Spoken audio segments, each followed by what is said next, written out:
নমস্কার। আজকে কথা বলবো শুক্র গ্রহের ট্রানজিট নিয়ে। শুক্রের ট্রানজিট হচ্ছে 9th অক্টোবর এবং শুক্র ওখানে থাকছেন 2nd নভেম্বর পর্যন্ত। এবং শুক্র ট্রানজিট হচ্ছে পৃথ্বী তত্ত্বে, কন্যা রাশিতে, দাত্তক রাশিতে, বুধের ঘরে এবং এখানে 3টে নক্ষত্র সে ক্রস করবে। উত্তর ফাল্গুনী এবং হস্থা এবং চিত্রা 3টে নক্ষত্র কিন্তু সে কভার করছে। শুক্র কিন্তু এখানে নিচস্থ অবস্থায় থাকছে। সে শুক্রের স্ট্রেংথ কিন্তু কম থাকবে। শুক্র কিসের কারক গ্রহ? শুক্র প্রথম হচ্ছে ফাইন্যান্সের কারক গ্রহ, আমাদের অর্থ ঐশ্বর্যের কারক গ্রহ। শুক্র সম্পর্কের কারক গ্রহ, শুদ্ধ প্রেমের সম্পর্কের কারক গ্রহ। শুক্র হচ্ছে ম্যারেজের কারক গ্রহ। তো সুতরাং এই সমস্ত রিলেটেড জায়গাটায় কিন্তু শুক্র সমস্যা তৈরি করবে। কীরকম সমস্যা? না, সম্পর্কের ক্ষেত্রে কিন্তু এই সময় একটা টেস্টিং টাইমিং পিরিয়ড, বা এই সময় শুক্র কিন্তু সবসময় সম্পর্কের মধ্যে ক্ল্যারিটি চাইবে।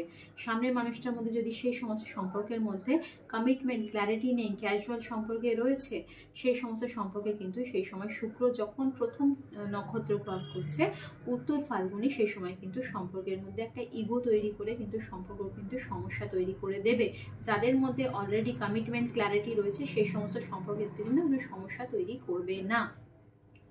শুক্র যখন হস্তা নক্ষত্র ক্রস করবে সেই সময় কিন্তু আপনারা বাড়ি রিলেটেড খরচ করতে পারেন, বা বাড়ির রিনোভেশন করতে পারেন, বা মায়ের শরীরের পেছনে খরচ করতে পারেন, মায়ের পেছনে কিছু খরচ করতে পারেন। সেই সময় কিন্তু এই রিলেটেড খরচ বা আপনার বাড়ির মডিফিকেশনের মধ্যে কিছু চেঞ্জেস কিন্তু শুক্র দেবে। এরপরে আসি শুক্র সেখানে চিত্রা নক্ষত্র ক্রস করবে, সেই সময় কি হবে না, হেলথের দিকে 6th হাউস কিন্তু রোগ, ঋণ, শত্রুর জায়গা। যে সমস্ত মানুষের হেলথে কোনো সমস্যা চলছিল সে সমস্ত হেলথের পেছনে কিন্তু টাকা পয়সা খরচ হতে পারে, বা যাদের লিটিগেশন কেস এই ধরনের সমস্যা চলছিল সেই সমস্ত কেস, লিটিগেশন তার পেছনেও কিন্তু খরচ হতে পারে। আর যে সমস্ত ম্যারেজ লাইফেও সমস্যা চলছিল সেই সমস্ত সমস্যা কিন্তু এই সময় বাড়তে পারে। আর এই সময় যে সমস্ত মানুষের লগ্ন সাপেক্ষে ষষ্ঠ ঘরে বসে আছে তাদের কিন্তু শারীরিক দিক থেকেও এই সমস্যা তৈরি করবে এই শুক্র। কারণ শুক্র কিন্তু এখানে নিচস্থ, শুক্রে কিন্তু এখানে স্ট্রেংথ নেই।